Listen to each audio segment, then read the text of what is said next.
Biscuit બનાવવા માટે મેં અહીંયા 1 કપ ઘઉંનો લોટ લીધો છે, તેનાથી અડધો રવો, તેનાથી અડધા સિંગદાણા અને તેનાથી અડધી ખાંડ અને તેનાથી અડધી એટલે કે અડધા તલ. તો તમારે પણ કોઈ પણ કપ સેટ કરી અને મેજરમેન્ટ કરી લેવાનું છે અને એકદમ પરફેક્ટ મેજરમેન્ટ સાથે તમે આ બિસ્કિટ બનાવશો ને એટલે એટલા શાનદાર બિસ્કિટ બનશે કે તમે બજારથી લાવવાનું ભૂલી જશો. તો થોડું પણ મોડું કર્યા વગર ચાલો બનાવવાની શરૂઆત કરી દઈએ. તો મેં અહીંયા મોટું બાઉલ લઈ લીધું છે, તેમાં આપણે આ ઘઉંનો લોટ ઉમેરી દઈશું. સાથે આપણે આ રવાનો લોટ અને અધકચરા વાટેલા સિંગદાણા છે તે જે મેં કાચા જ લીધા છે. જે 1 મોટી ચમચી જે ખાંડ છે તે ઉમેરી દઈશું, તમે તમારા સ્વાદ પ્રમાણે ઉમેરી શકો છો.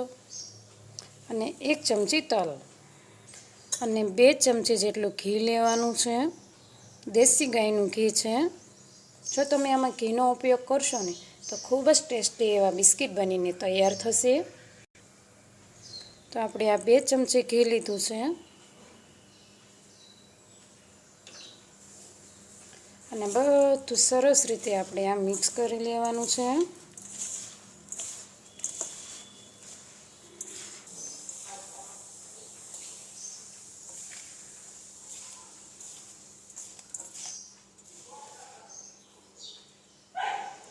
તો આપણે સરસ રીતે મોણ લાગી ગયું છે. તો મેં ગરમ કરેલું દૂધ છે તે લીધું છે અને આ દૂધને આપણે થોડું ઉમેરતા જઈશું અને સરસ રીતે આપણે લોટ બાંધતા જઈશું. આપણે છે ને ગરમ કરીને જ દૂધ લેવાનું છે અને સરસ એવો આપણે આનો લોટ બાંધી લેવાનો છે.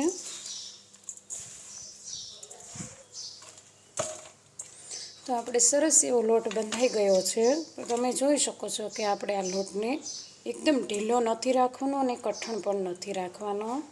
અને આ લોટ બાંધવા માટે મેં અહીંયા 1 જે આ વાટકી ભરી હતી દૂધની તેમાંથી આટલું દૂધ વધ્યું છે.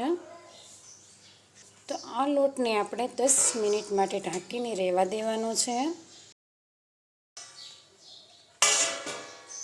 તો આપણે આ લોટ બાંધીને મૂક્યો તેને 10 મિનિટ થઈ ગઈ છે. તો હવે આપણે આમાંથી લીંબુની સાઈઝના ગોળિયા વાળી લેવાના છે.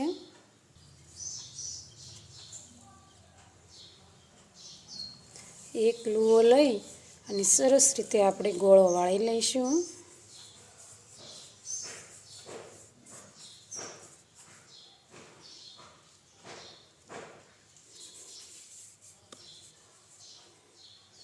આપણે આ લીંબુની સાઈઝનો ગોળો વાળી અને તેને આપણે ડીશમાં લઈ લઈશું. તો આપણે જે આ ગોળો વાળ્યો ને તેને આવી રીતના દબાવી દેવાનો છે.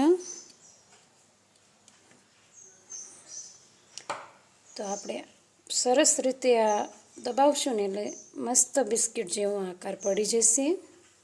તમે ઈચ્છો તો હથેળીની મદદથી પણ દબાવી શકો છો, પણ કોઈ વાટકી અથવા તો આવી રીતના દબાવી દઈશું તો ફરતી આ કોર જરી ફાટશે ને તે ખૂબ સરસ લાગશે.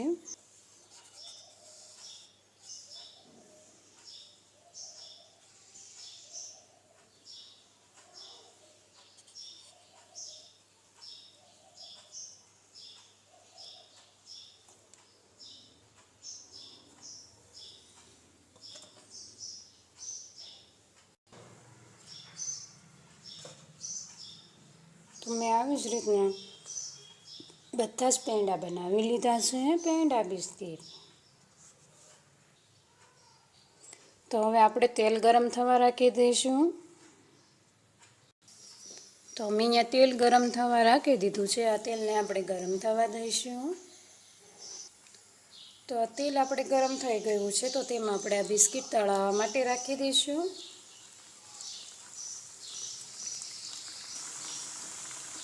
ગેસને આપણે ધીમો કરી લેવાનો છે અને ધીમા ઓલે જ આપણે આ બિસ્કિટ તળાવવા દેવાના છે. જો તમે ધીમો ગેસ રાખીને બિસ્કિટ તળાવવા દેશો તો ઠીક અંદર સુધી તળાઈ જશે.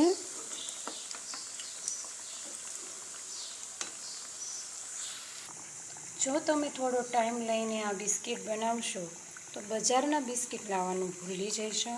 ખૂબ જ ટેસ્ટી એવા બિસ્કિટ બનીને રેડી થાય છે.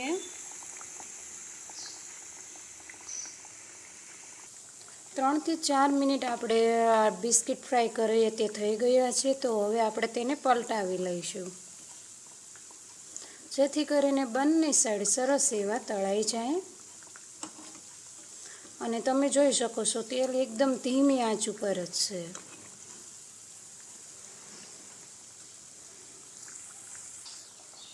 તો હવે આપણે આ સરસ એવા બિસ્કિટ ફ્રાય થઈ ગયા છે. તો હવે આપણે કાઢી લઈશું.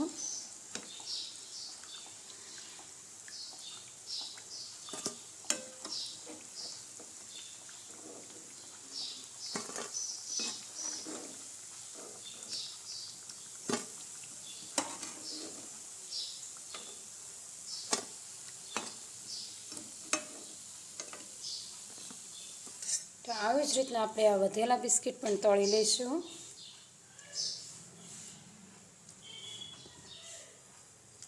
એકદમ ધીમા ગેસ ઉપર જ આ બિસ્કિટ તળશો ને તો જ રિઝલ્ટ સારું આવશે. તો આપણે આ સરસ એવા બિસ્કિટ તળાઈ ગયા છે. તો હવે આ બિસ્કિટ પણ આપણે કાઢી લઈશું.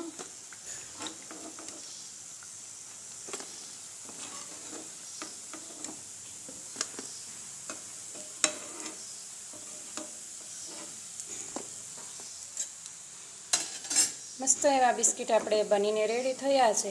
તો હવે તેને આપણે ડીશમાં કાઢીને સર્વ કરીશું.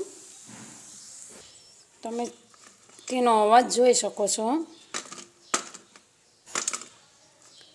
ખૂબ જ સરસ મજાના બિસ્કિટ આપણે બનીને રેડી થયા છે.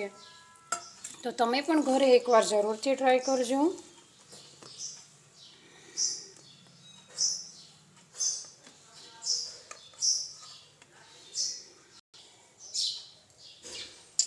ખૂબ જ ઓછા ખર્ચામાં અને ખૂબ જ ચોખ્ખાઈથી અને હેલ્થી એવા બિસ્કિટ આપણે આ બનીને રેડી છે. જો તમને અમારો વિડીયો પસંદ આવે તો લાઈક, શેર અને સબસ્ક્રાઈબ કરવાનું ભૂલતા નહીં.